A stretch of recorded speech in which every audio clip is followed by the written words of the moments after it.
Mi marido les dijo a sus amigos: dudo que esta broma de matrimonio sobreviva un año más. Ella no está ni de lejos a mi nivel. Ellos se rieron, orgullosos de él.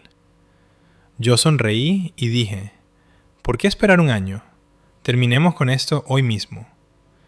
Luego me marché. Esa noche, su mejor amigo me envió un mensaje que me dejó sin aliento. Dudo que esta broma de matrimonio sobreviva un año más. Ella ya no está a mi nivel. La voz de Alejandro se escuchaba claramente a través de las puertas acristaladas que daban al patio, donde yo me había quedado helada con la bandeja de chuletones que traía para su reunión de los jueves por la noche. A través del cristal podía ver a Mateo, Javier y Diego levantando sus copas en señal de aprobación. Sus risas eran afiladas y de felicitación. Estaban sentados en mis muebles de jardín, bebiendo vino de mi bodega personal, comiendo comida que yo había preparado en el jardín de la casa que yo misma había pagado, brindando por la declaración de mi marido de que yo estaba por debajo de él. Mateo incluso se levantó para darle una palmada en la espalda a Alejandro, diciendo algo sobre que él se merecía algo mejor. Dejé la bandeja sobre la mesa del patio con manos firmes. Aunque cada célula de mi cuerpo gritaba, aún no me habían visto. Durante 30 segundos me quedé allí, observando cómo mi marido aceptaba elogios por planear dejarme, viéndolo brillar de orgullo mientras sus amigos validaban su desprecio por la mujer que lo había construido todo a su alrededor. La carne reposaba en la bandeja, todavía chisporroteando por la parrilla, mientras yo permanecía inmóvil detrás de una columna. A través de las puertas, Javier rellenaba las copas de todos con el Vega Sicilia que yo había estado guardando para nuestro aniversario el mes que viene. Diego tenía los pies apoyados en el puff que yo había encargado especialmente a Italia cuando reformamos el patio la primavera pasada. Se veían tan cómodos en el espacio que yo había creado, tan a gusto en el éxito que yo había construido, mientras celebraban la decisión de mi marido de abandonarme. ¿Cuánto tiempo llevas sintiéndote así?, preguntó Mateo, inclinándose hacia adelante con ese tipo de interés que muestran los hombres cuando están a punto de escuchar un cotilleo que podrán usar más tarde. Meses, respondió Alejandro, agitando su vino con el movimiento ensayado de alguien que ha aprendido sobre enología en videos de internet en lugar de por conocimiento real. Desde que Lucía consiguió la cuenta de Industrias Martos, actúa como si ella sola hubiera salvado la empresa. Su ego últimamente es insoportable. La cuenta de Industrias Martos, la que yo había presentado sola mientras Alejandro estaba en un torneo de golf en Marbella, la que había requerido 17 reuniones, 3 propuestas de rediseño y una reestructuración completa de nuestra oferta de servicios para concretarse. La cuenta que actualmente generaba el 40% de nuestros ingresos y que había llevado a otras 3 empresas del IBEX 35 a firmar con nosotros. «Tú construiste esa empresa de la nada», dijo Diego con la convicción de alguien que nunca ha visto un solo informe financiero.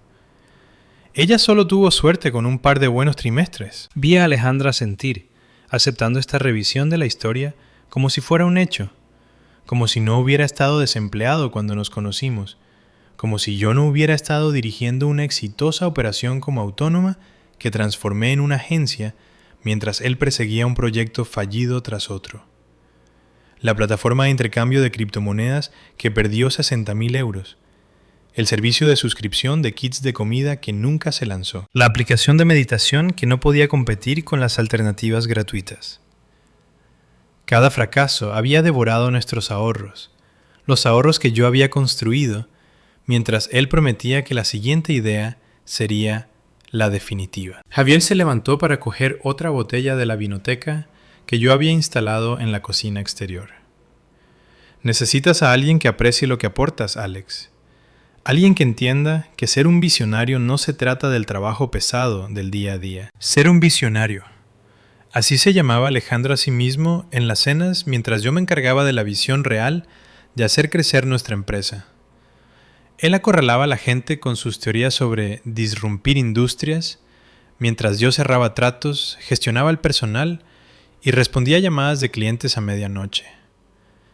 Él pontificaba sobre filosofía de liderazgo mientras yo lideraba, sobre estrategia mientras yo estetizaba, sobre éxito mientras yo tenía éxito. Lucía ha cambiado, continuó Alejandro con un tono herido de quien ha practicado este discurso. Antes apoyaba mis sueños, ahora solo me lanza números a la cara, ingresos por aquí, márgenes de beneficio por allá. No entiende que los negocios son algo más que hojas de cálculo. Mateo se rió, y el sonido resonó en el patio que yo misma diseñé con un paisajista. Parece que se ha convertido en una típica burócrata corporativa. Sin visión, solo ejecución. Solo ejecución. La ejecución que nos había llevado de una oficina en casa a una suite en el centro de Madrid con 23 empleados. La ejecución que permitía que Alejandro condujera su Audi, vistiera trajes de sastre, jugara al golf en el club de campo y organizara estas reuniones de los jueves donde, al parecer, discutía lo mucho que le había caído por debajo de su nivel. Mi teléfono vibró en mi bolsillo. Un mensaje de Elena, nuestra desarrolladora senior. A Industrias Martos le encanta la propuesta de la nueva campaña. Están listos para firmar el contrato de expansión mañana. Lo has vuelto a hacer. ¿Mañana?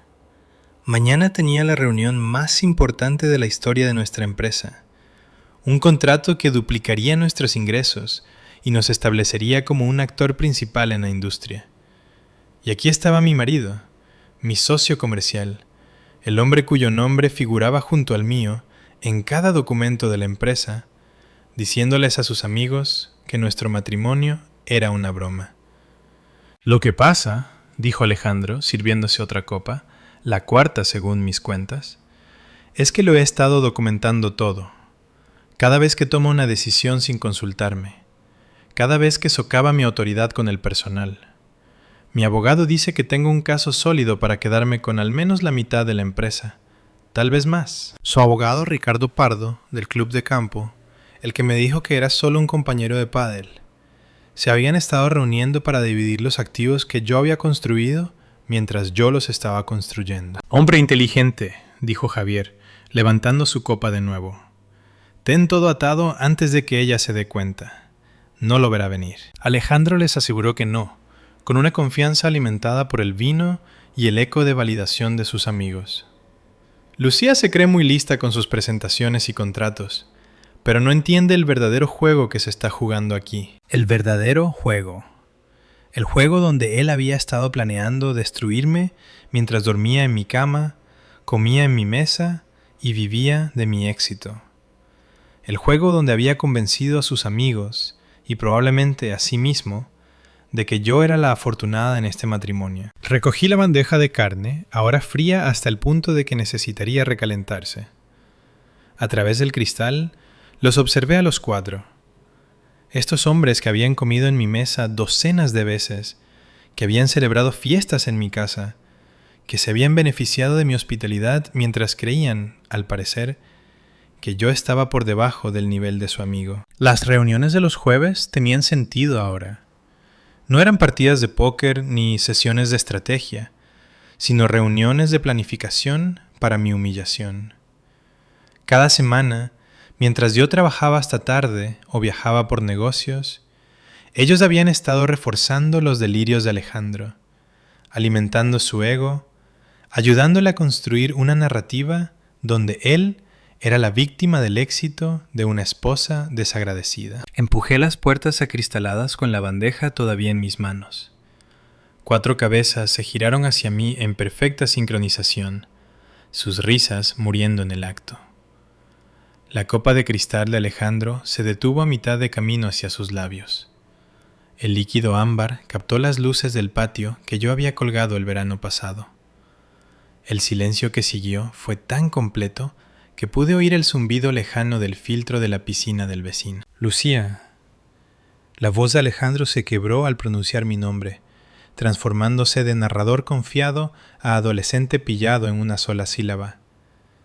Solo estábamos... ¿Por qué esperar un año? Dejé la bandeja sobre la mesa lateral con una calma deliberada, mi voz manteniendo el mismo tono medido que usaba al despedir a proveedores incompetentes. Terminemos con esto hoy mismo.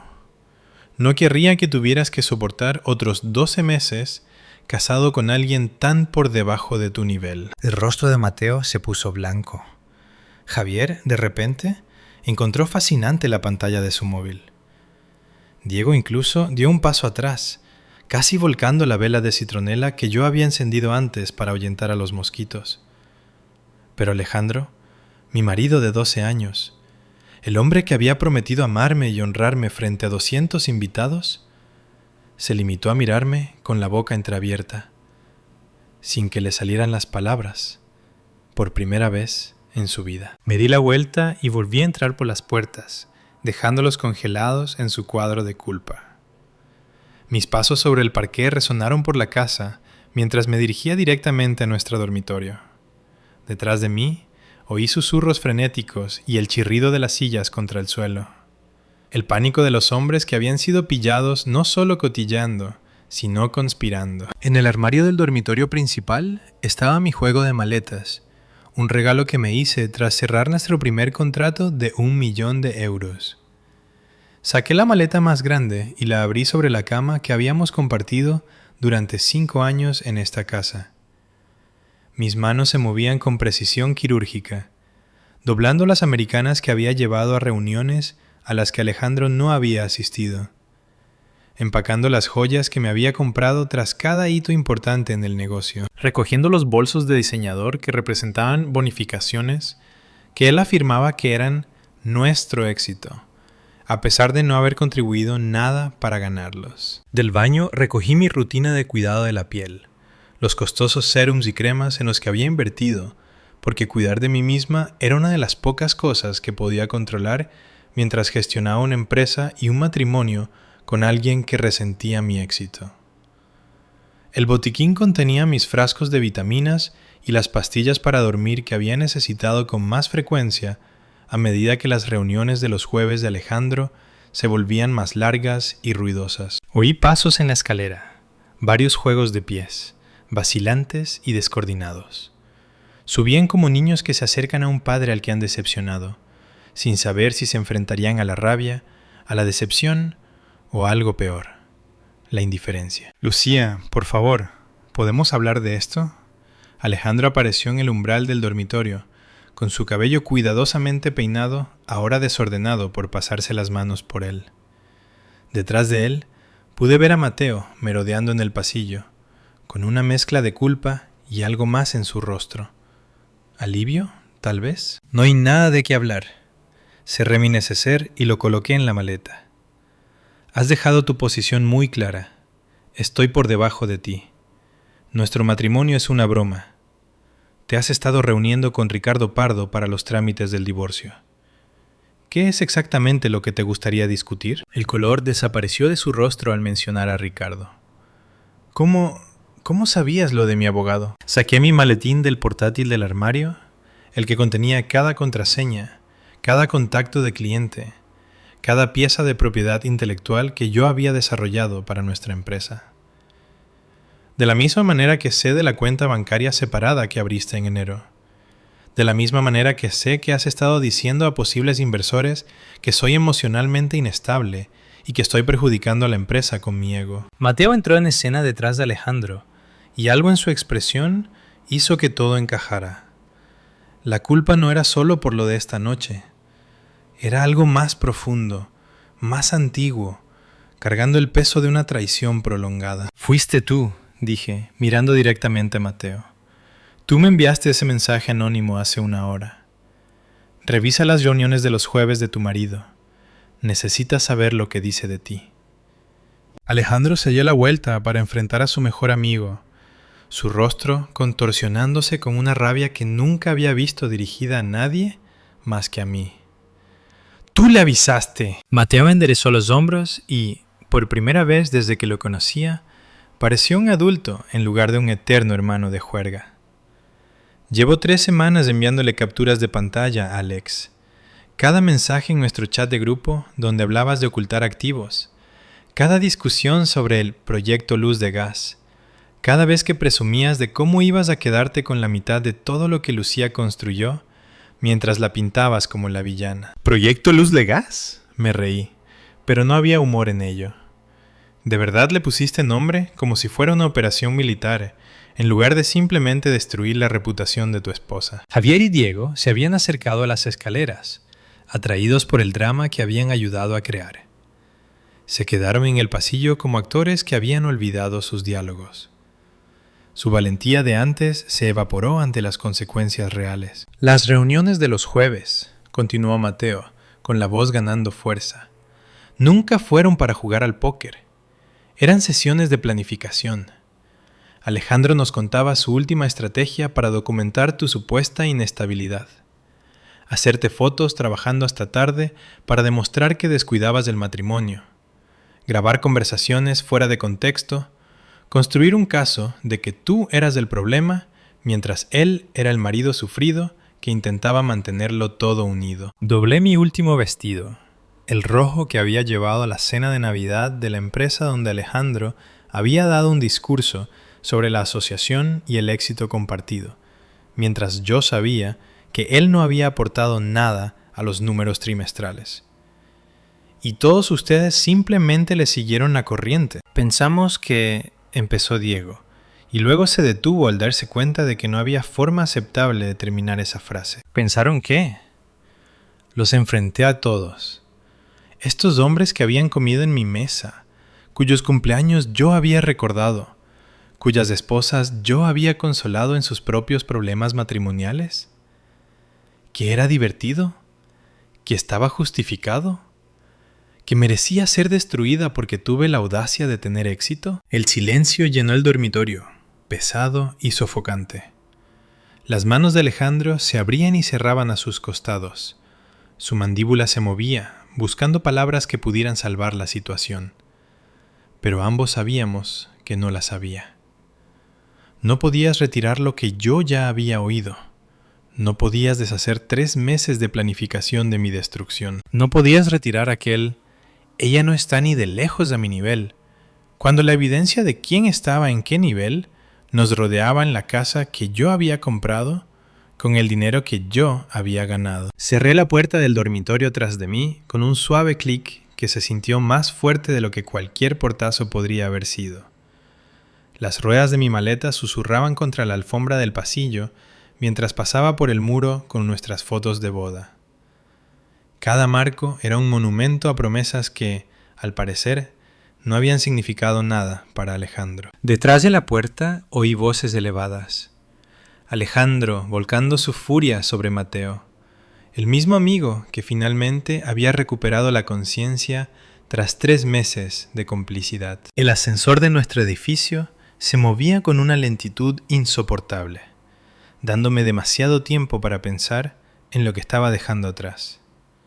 No solo la casa o el matrimonio, sino la versión de mí misma que había creído que el amor significaba un compromiso sin fin. La que había minimizado sus propios logros para proteger un ego frágil. La que había pagado las facturas mientras fingía no notar que su marido tramaba su caída con sus conspiradores de los jueves. El hotel en el centro de Madrid brillaba contra el cielo nocturno, su fachada de cristal reflejando la ciudad que yo había conquistado, cliente a cliente, mientras Alejandro jugaba a ser un gran ejecutivo. Caminé por el vestíbulo con los hombros rectos, negándome a parecer una mujer que huía de su hogar. La recepcionista, una joven de ojos amables y sonrisa profesional, no hizo preguntas cuando solicité una suite ejecutiva por una semana, pagando con la tarjeta de crédito que Alejandro no sabía que existía. Mi fondo de emergencia, construido con bonificaciones que nunca mencioné, porque aprendí hace años que la independencia financiera era oxígeno en un matrimonio asfixiante. La suite en el piso 23 daba al distrito de negocios donde mañana todavía tendría que enfrentarme a los ejecutivos de Industrias Martos, fingiendo que mi vida no acababa de implosionar. Los ventanales de suelo a techo enmarcaban las luces de la ciudad que empezaban a parpadear mientras la noche se asentaba sobre el centro de Madrid. El espacio era estéril y perfecto, sin recuerdos incrustados en los muebles, sin fantasmas de tiempos mejores acechando en las esquinas, sin rastro de whisky de 18 años ni risas falsas. Mi teléfono no había dejado de vibrar desde que salí de casa. El nombre de Alejandro aparecía una y otra vez en la pantalla, con mensajes que progresaban por etapas predecibles. Primero, la ira.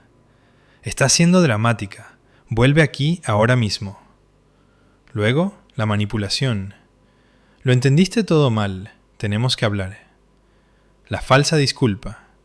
No quise decirlo de esa manera. Y finalmente, las amenazas. Estás destruyendo nuestra empresa con esta rabieta. Los inversores se retirarán si se enteran de esto. Dejé el teléfono sobre el mármol del baño y abrí la ducha, dejando que el agua se calentara hasta que el vapor llenó la habitación. Bajo el chorro de agua, sentí finalmente todo el peso de lo ocurrido. 12 años. Había pasado 12 años construyendo una vida con alguien que había estado documentando mi destrucción, reuniendo pruebas para una guerra que yo no sabía que estábamos librando. Las lágrimas llegaron entonces, mezclándose con el agua de la ducha, mis sollozos resonando contra las paredes de mármol donde nadie podía oírlos. Me quedé bajo el agua hasta que salió fría, hasta que mi piel se arrugó y mis ojos se hincharon, hasta que hube llorado no solo la traición, sino la humillación de no haberlo visto antes. Todas esas noches de jueves en las que preparé comida para sus reuniones, todas esas mañanas en las que le di un beso de despedida antes de irme a reuniones que él afirmaba apoyar, todas esas presentaciones en las que él estuvo a mi lado llevándose el mérito de un trabajo que nunca había hecho. Había estado actuando en una obra donde todos conocían el final excepto yo. Para cuando salí del baño envuelta en el albornoz del hotel, el sol se había puesto por completo. La ciudad abajo se veía diferente desde esta altura, más pequeña, manejable, como un problema que podía resolverse con la estrategia adecuada. Pedí servicio de habitaciones no porque tuviera hambre, sino porque necesitaba recordar cómo cuidar de mí misma sin considerar las preferencias de otra persona. Salmón en lugar de chuletón, vino blanco en lugar de bourbon, y un soufflé de chocolate porque Alejandro siempre decía que el postre eran calorías innecesarias, y yo había olvidado lo que se sentía al ser innecesaria. Beatriz Santillana respondió al teléfono al segundo tono, a pesar de que eran más de las 9. Su voz transmitía la autoridad de alguien que había estado esperando esta llamada. Esperaba saber de ti, Lucía. Mateo ya me envió un resumen de la situación. Eso me detuvo a mitad de un bocado de salmón. ¿Mateo te contactó hace 2 horas? Quiere asegurarse de que tengas todo lo necesario para protegerte a ti y a la empresa. Está dispuesto a prestar declaración jurada sobre la manipulación financiera de Alejandro y la conspiración para fabricar pruebas de inestabilidad. El tono de Beatriz era práctico, como si los maridos que tramaban la destrucción de sus esposas fueran un martes cualquiera en su mundo. ¿Puedes verme mañana a las 8? En mi oficina. Trae toda la documentación que tengas, extractos bancarios, registros de la empresa, registros de comunicaciones, todo. Acepté. Luego pasé las siguientes 3 horas organizando archivos en mi portátil, creando carpetas con el tipo de etiquetado detallado que había hecho que nuestra empresa tuviera éxito. Proyectos fallidos de Alejandro contenía la documentación de cada euro que yo había invertido en sus sueños. 60,000 en criptomonedas, 40,000 en el servicio de kits de comida, 30,000 en la aplicación de meditación. Contribuciones a la empresa. Contenía cada contrato que yo había negociado, cada cliente que había conseguido, cada noche que trabajé, mientras la oficina de Alejandro permanecía a oscuras. Manipulación financiera.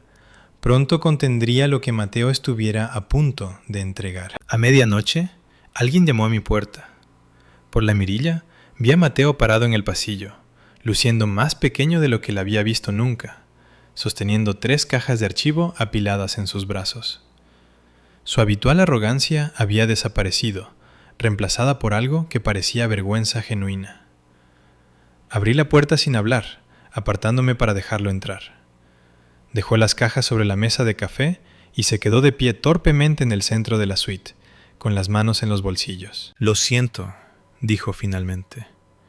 Sé que eso no arregla nada, pero necesito que sepas que verlo envenenar a todo el mundo contra ti, mientras tú mantenías literalmente a flote la empresa, me ha estado carcomiendo durante meses. Entonces, ¿por qué le seguiste el juego tanto tiempo?, le pregunté a Mateo, queriendo entender sinceramente cómo alguien podía ver esta manipulación semana tras semana y guardar silencio. Se hundió en el sillón de la suite, pasándose las manos por el pelo.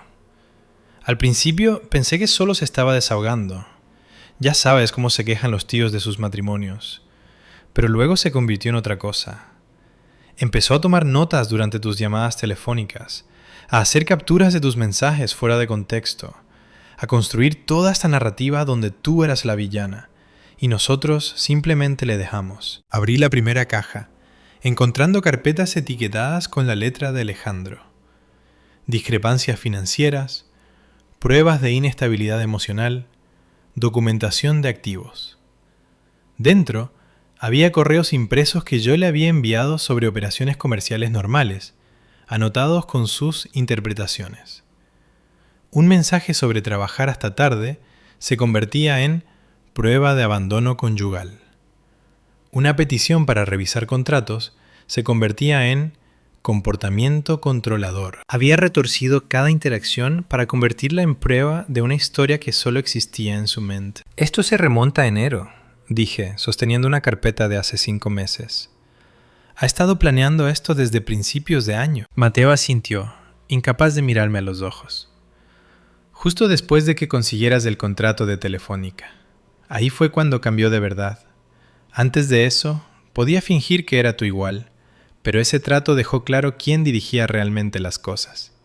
Su ego no pudo soportarlo. La segunda caja contenía algo peor.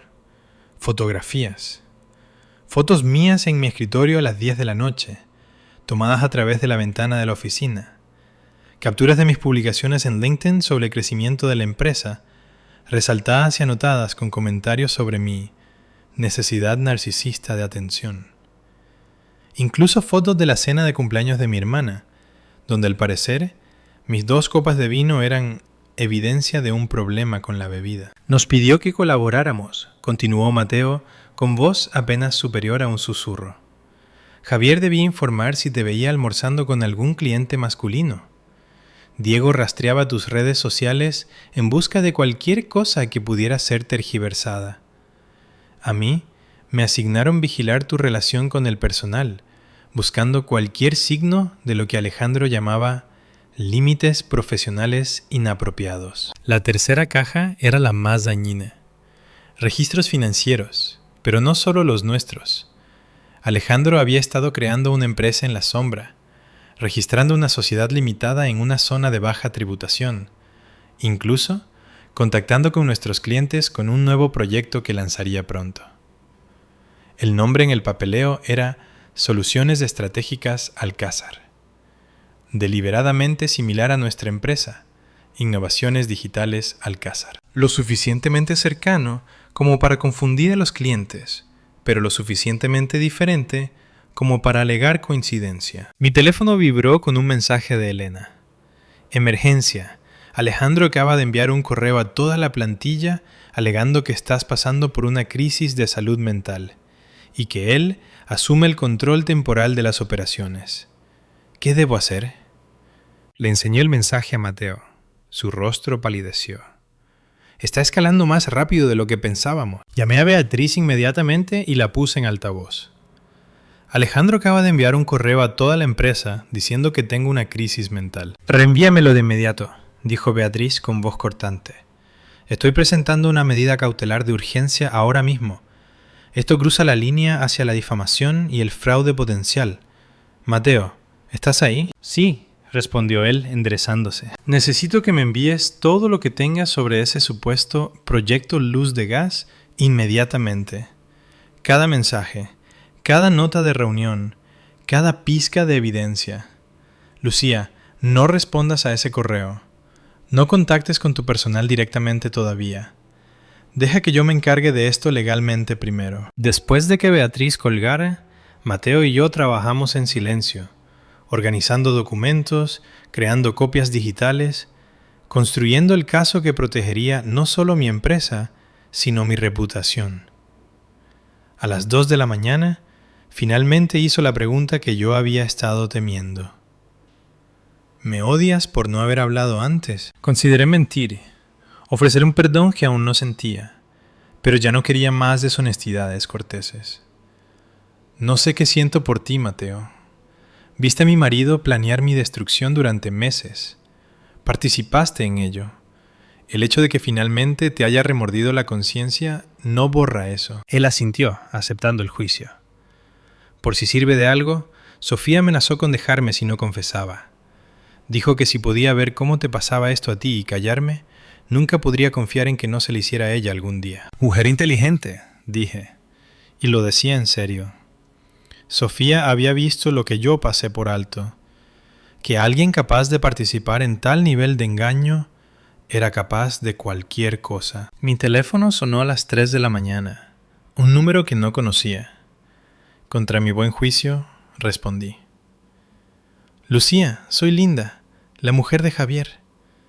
Su voz temblaba, como si hubiera estado llorando. Me acabo de enterar de lo que han estado haciendo. Javier llegó borracho de tu casa esta noche y me lo contó todo. Estoy asqueada. Quiero que sepas que tengo grabaciones. ¿Grabaciones? Javier llegaba de esas reuniones de los jueves y presumía de lo que discutían.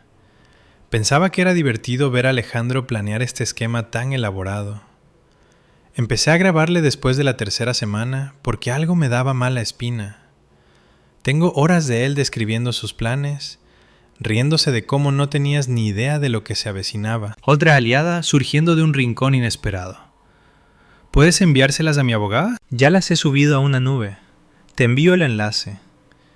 Lucía, yo también voy a pedir el divorcio. Si Javier pudo participar en algo tan cruel, ¿de qué más es capaz? ¿Qué me haría a mí si algún día ganara más que él o le hiciera sentir pequeño? Después de que Linda colgara, me quedé junto a la ventana mirando la ciudad dormir. En algún lugar, Alejandro probablemente estaría caminando por nuestra casa, dándose cuenta de que su plan cuidadosamente construido se estaba derrumbando. Sus amigos se volvían contra él. Su abogado vería las pruebas y le aconsejaría rendirse.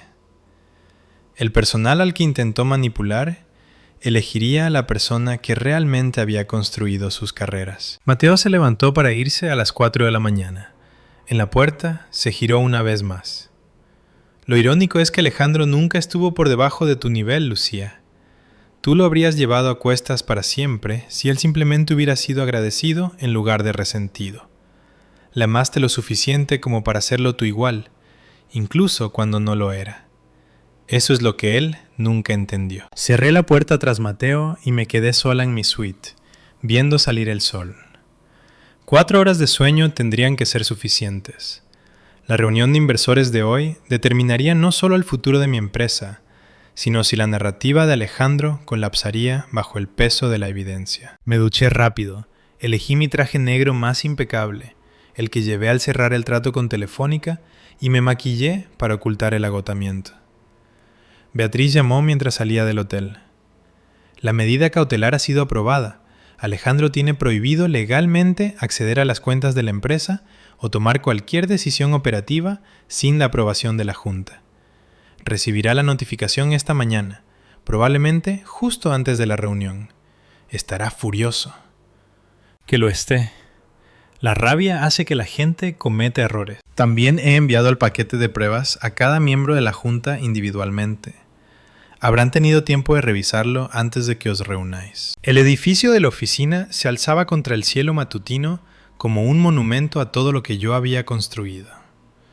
Llegué a las 6 de la mañana. El edificio estaba casi vacío. Mateo ya estaba en la sala de conferencias organizando documentos impresos con precisión metódica. No habíamos dormido, pero el café nos mantenía en pie. Trabajamos en silencio, creando estaciones de evidencia por toda la sala. Registros financieros en un extremo, testimonios de clientes en otro. La documentación del proyecto Luz de Gas destacaba en un lugar donde Alejandro tendría que enfrentarla. Intentará presentarlo como una disputa matrimonial que no debería afectar al negocio, dijo Mateo. Ese será su primer movimiento. Hacerlo personal, no profesional. Y cuando lo haga, será cuando mostremos la diapositiva 17, su registro de la sociedad limitada para la empresa competidora. Nada dice traición profesional como intentar robar tus propios clientes mientras sigues cobrando un sueldo. Elena llegó a las 8 con su portátil y expresión seria. La mitad de la plantilla está lista para testificar si es necesario. La otra mitad está actualizando su currículum por si esto sale mal. No saldrá mal, dije con más confianza de la que sentía. Al menos no para ellos. Los miembros de la junta empezaron a llegar a las 9:30. Margarita, James Harrison, nuestro mayor cliente, y los otros inversores. A las 10 en punto, Alejandro entró vistiendo el traje de sastre que yo le había comprado por nuestro 10º aniversario. Su colonia le precedía, el mismo aroma caro que llevaba a cada reunión donde se había atribuido mis logros. Se detuvo al ver la configuración de la sala. Mateo a mi lado en lugar de con él, la presencia de Beatriz, las expresiones serias de la junta. Alejandro se recuperó rápido, con su sonrisa de vendedor habitual, mientras tomaba asiento. Agradezco que todos se hayan reunido con tan poco tiempo, empezó, sacando unas notas. Sé que ha habido preocupaciones por las recientes interrupciones en nuestra estructura de liderazgo. Quiero asegurarles que, a pesar del estado emocional actual de mi esposa, le detendré ahí mismo, le interrumpió Margarita con voz cortante. Hemos revisado la documentación facilitada por la asesoría jurídica de la señora Alcázar. Sus afirmaciones sobre su estado mental parecen no solo infundadas, sino deliberadamente fabricadas. La sonrisa de Alejandro flaqueó. Entiendo que Lucía ha pintado un cierto cuadro. El cuadro fue pintado por sus propios mensajes, señor Alcázar. James Harrison sostuvo una captura de pantalla impresa. Este chat de grupo donde discute el proyecto Luz de Gas, donde planea documentar pruebas falsas de inestabilidad. Son sus palabras, ¿no es así? Puse la primera diapositiva de mi presentación, mostrando un mensaje de Alejandro de hace 6 semanas. Sigan documentándolo todo. Necesitamos mostrar un patrón de comportamiento errático, aunque tengamos que crearlo. La sala se quedó en silencio. El rostro de Alejandro pasó por varias emociones. Conmoción al verse expuesto, rabia por la traición de Mateo y finalmente el cálculo desesperado de alguien que intenta salvar lo insalvable. Esos mensajes fueron sacados de contexto, intentó. Mateo claramente tiene su propia agenda aquí. Mi agenda, habló Mateo por primera vez, es asegurarme de que se sepa la verdad. Durante 3 meses debí planear la destrucción de la mujer que construyó esta empresa mientras tú no aportabas nada más que obstáculos y crédito robado. Tú eras parte de ello, estalló Alejandro, revelando más de lo que pretendía. Te sentabas allí cada jueves, participando y animando. Sí, dijo Mateo simplemente. Lo hice y me equivoqué. La diferencia es que yo estoy intentando enmendarlo. Pasé a la siguiente diapositiva. Registros financieros que mostraban cada contrato importante codificado por colores, según quién lo había cerrado realmente. Mi columna era de un azul sólido. La de Alejandro era un espacio en blanco vacío.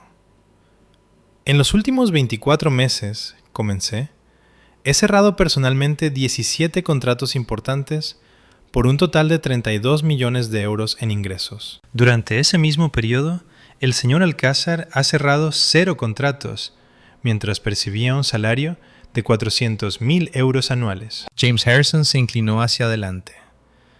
Lucía, queremos ser claros en algo. Mi empresa nunca ha considerado a Alejandro un factor en nuestra decisión de trabajar con ustedes. Cada discusión estratégica, cada ajuste de campaña, cada innovación ha venido de ti. Hemos tolerado su presencia en las reuniones por respeto a ti, pero nunca ha aportado ni una sola idea valiosa. La sangre desapareció del rostro de Alejandro al darse cuenta de que su mayor cliente acababa de descartar públicamente toda su existencia profesional. Su boca se abría y cerraba en silencio. La sala de juntas parecía hacerse más pequeña de repente para un hombre que acababa de descubrir que su reputación profesional Era una ficción que solo él creía. Pasé a la última diapositiva mostrando los documentos de registro de Soluciones Estratégicas Alcázar, su empresa fantasma diseñada para robarnos clientes. Esto concluye mi presentación, dije con voz firme. La Junta tiene todas las pruebas necesarias para tomar una decisión informada sobre la futura estructura de liderazgo de la empresa. Ricardo Pardo, el propio abogado de Alejandro que había estado presente, guardó silencio, con expresión cada vez más sombría. Ahora se inclinó hacia adelante, dirigiéndose a su cliente con desapego profesional. Alejandro, tenemos que discutir tus opciones en privado. El mensaje era claro. La batalla legal que Alejandro había estado planeando había terminado antes de empezar. Margarita se puso en pie. Nos reuniremos mañana por la mañana para formalizar la transición. Señor Alcázar, le sugiero que use el tiempo para considerar cuidadosamente la oferta de liquidación de Beatriz. Es más generosa de lo que un tribunal podría determinar dadas estas pruebas. La reunión se disolvió. Alejandro permaneció sentado, mirando la pantalla donde sus propias palabras sobre el proyecto Luz de Gas seguían brillando de forma acusadora. Mateo se detuvo en la puerta, mirando a su antiguo amigo con algo entre la lástima y el alivio, y luego se fue sin hablar. Esa noche, sola en mi suite del hotel, mi teléfono sonó con un número desconocido. Casi no respondo, agotada. Lucía, soy Linda. Su voz temblaba. Tengo que contarte algo más. Alejandro ha estado entrenando a todos sus amigos sobre cómo manejar a sus esposas.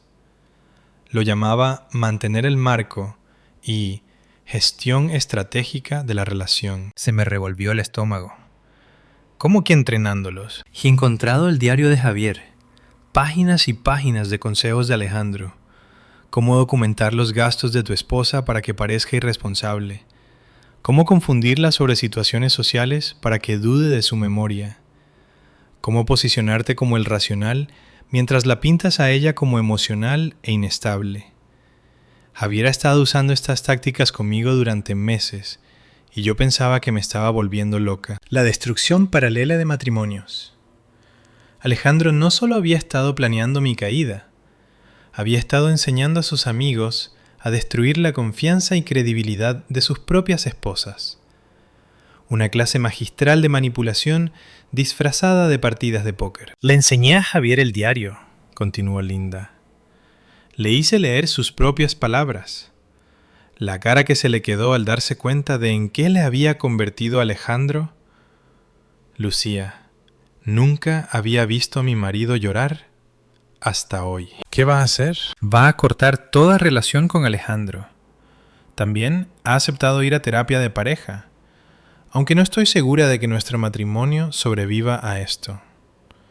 ¿Cómo recuperas la confianza cuando alguien te ha estado socavando sistemáticamente, siguiendo los consejos de un amigo? Después de colgar, me quedé a oscuras en mi suite. Mi teléfono vibró con un mensaje de Elena. Tienes que ver lo que está pasando en el club de campo. Adjuntó una foto. Alejandro, desaliñado y claramente ebrio, dando voces en la barra a cualquiera que quisiera escucharle. Incluso en la imagen granulada se podía ver a los otros clientes apartándose. Bárbara, la esposa de un juez muy influyente en nuestro círculo social, me llamó una hora después. He estado en el club esta tarde, dijo sin preámbulos. Alejandro ha estado allí todos los días desde que vuestra separación se hizo pública. Hoy le decía a la gente que él construyó tu empresa solo, que tú solo eras una cara bonita que usaba para las reuniones. El delirio era tan completo que hasta los extraños se miraban preocupados. ¿Alguien le creyó? Bárbara se rió. El barman me dijo que los desvaríos de Alejandro se han convertido en el entretenimiento de la tarde. Lo llaman la hora del cuento de Alex y hacen apuestas sobre qué logro se atribuirá después. Ayer dijo que inventó un algoritmo revolucionario. Hoy era una aplicación que Apple quería comprar por millones. El hombre con el que me había casado se estaba disolviendo en una caricatura de sí mismo. Sus mentiras crecían a medida que su realidad se desmoronaba. Una parte de mí sentía la satisfacción de ver al karma actuar. Otra parte lamentaba a la persona que podría haber sido si el ego no lo hubiera consumido. Mi teléfono volvió a vibrar. Un mensaje de Emma, la novia de Diego. Necesito que sepas lo que Diego estaba planeando con Alejandro. Voy a dejarle, pero tú mereces ver esto primero. Adjuntó capturas de pantalla que me helaron la sangre. Planes detallados para contactar con nuestros clientes después del divorcio, alegando que yo había tenido un colapso nervioso y ofreciendo continuidad a través de la nueva agencia de Alejandro. Habían redactado correos, diseñado logotipos que imitaban nuestra marca. Pero lo peor era la lista de empleados que planeaban reclutar con notas sobre sus vulnerabilidades. Elena, madre soltera, necesita estabilidad. Seguirá el dinero. Kevin, desesperado por un ascenso, fácil de manipular con promesas. Habían estudiado a mi equipo como depredadores. Reenvié todo a Beatriz inmediatamente. La evidencia de este intento de robo corporativo transformaba nuestro divorcio civil en algo potencialmente criminal. Beatriz respondió en minutos. Esto lo cambia todo. Añadiremos cargos por fraude. Tendrá que aceptar cualquier término que ofrezcamos ahora. Pasaron 6 meses de lenta recuperación. Me mudé del hotel a un apartamento en el centro, necesitando un espacio que nunca hubiera conocido la presencia de Alejandro. La empresa se estabilizó y prosperó sin sus interferencias. Mateo demostró ser valioso como director de operaciones. Su culpa le impulsaba a trabajar más duro que nadie, aunque yo todavía no podía mirarle sin recordar su silencio cómplice. La mañana de la firma del divorcio llegó gris y lluviosa. Me vestí con cuidado, con un traje nuevo que Alejandro nunca había visto. Beatriz me recibió en su edificio. Alejandro ya estaba allí, y su transformación me dejó helada. El hombre que antes se pavoneaba con trajes de miles de euros, ahora vestía una camisa barata y arrugada. Había perdido muchísimo peso, junto con sus delirios de grandeza. El Audi que tanto amaba había sido reemplazado por un coche viejo de segunda mano. Sus manos temblaban al sostener el bolígrafo. Su abogado, un joven recién salido de la facultad, parecía abrumado por la montaña de pruebas que habíamos acumulado. Los términos se mantienen según lo discutido, dijo Beatriz, deslizando el acuerdo final. La señora Alcázar conserva la propiedad total de la empresa, toda la propiedad intelectual, la casa y todas las cuentas de inversión. El señor Alcázar recibe sus pertenencias personales, las carteras de criptomonedas de sus proyectos fallidos y el reloj de su abuelo. Sin pensión compensatoria, sin reclamaciones futuras. La cláusula de no competencia se mantiene por 5 años. La firma de Alejandro parecía el garabato de un niño. No podía mirarme a los ojos. Cuando finalmente habló, su voz era apenas un susurro. Sé que no me creerás, pero lo siento. Le miré de verdad, a ese cascarón vacío del hombre que una vez me encandiló con falsa confianza. Tienes razón, dije en voz baja. No te creo. Firmó la última página y se fue sin decir nada más, sus pasos resonando por el pasillo como una marcha fúnebre por la persona que había fingido ser. 2 semanas después, una periodista de una revista de negocios vino a nuestra oficina para contar lo que ella llamó la historia del año. No quería oír hablar de proyecciones trimestrales, quería la verdad sobre descubrir la traición y transformarla en éxito. Le conté todo. La reunión de los jueves, el proyecto Luz de Gas, el despertar de Mateo, la lealtad de mi equipo. Lo que me llama la atención, dijo la periodista, es que no buscaste venganza. Simplemente revelaste la verdad y dejaste que las consecuencias siguieran su curso. La mejor venganza es construir algo tan exitoso que la persona que intentó destruirte se vuelve irrelevante, respondí. Alejandro pensaba que yo estaba por debajo de su nivel. Ahora él trabaja en una empresa que apenas sobrevive en una ciudad pequeña, mientras yo Dirijo una compañía valorada en 12 millones de euros. El universo tiene su propio sentido de la justicia. El artículo se publicó con el titular ¿Cómo Lucía Alcázar construyó un imperio digital mientras se deshacía de un lastre? Mi bandeja de entrada se llenó de mensajes de mujeres con historias similares, agradeciéndome por mostrarles cómo es la supervivencia transformada en éxito. Un mes después, llegó una carta a la oficina desde Soria, donde Alejandro vivía ahora. 3 páginas de lo que él creía que era una disculpa, pero incluso ahí persistía el delirio. Sugería que una vez que las emociones se enfriaran, podríamos discutir que él trabajara como consultor para mi empresa. Decía que su expericia todavía podía añadir valor. Archivé la carta en una carpeta marcada como pruebas/cerrado y la guardé bajo llave. Un recordatorio de que algunas personas pueden estar entre las ruinas de su propia creación y seguir creyéndose los héroes de la historia. La fiesta de Navidad de la empresa ese año fue una celebración de nuestra supervivencia colectiva. Margarita, nuestra directora financiera, se levantó para hacer un brindis, pero terminó confesando algo personal. Su exmarido la convenció de que era terrible con los números, a pesar de su máster en contabilidad, solo porque se sentía amenazado por su sueldo. Kevin, nuestro desarrollador, contó cómo su novia se burlaba de su trabajo, diciendo que no era un empleo de verdad, hasta que vendió su obligación a una multinacional. Las historias brotaron como agua de una presa rota. No éramos solo colegas, éramos supervivientes de la misma guerra librada en diferentes campos de batalla. 11 meses después, asistí a la boda de Mateo y Sofía. Me senté unas filas atrás en un viñedo a las afueras de la ciudad. Durante el banquete, Mateo se levantó para dar un discurso inesperado. Me miró directamente a través del salón. Antes de hablar de Sofía, tengo que decir algo. Hace casi un año participé en algo vergonzoso. Vi a un amigo planear destruir a su esposa y me quedé callado. Ayudé a ello. Fui un cobarde. Lucía Alcázar está aquí esta noche. Ella construyó un imperio mientras su marido planeaba su caída. Me mostró gracia cuando finalmente encontré mi conciencia, pero la verdadera heroína es Sofía, que me dijo que si no avisaba a Lucía, me dejaría. Me dijo, si puedes ver cómo le pasa esto a ella y no hacer nada, ¿cómo sé que no me lo harás a mí? Los aplausos fueron atronadores. Brindé por una disculpa que no esperaba, pero que necesitaba. 3 semanas después, estaba en el supermercado eligiendo aceite de oliva cuando le vi.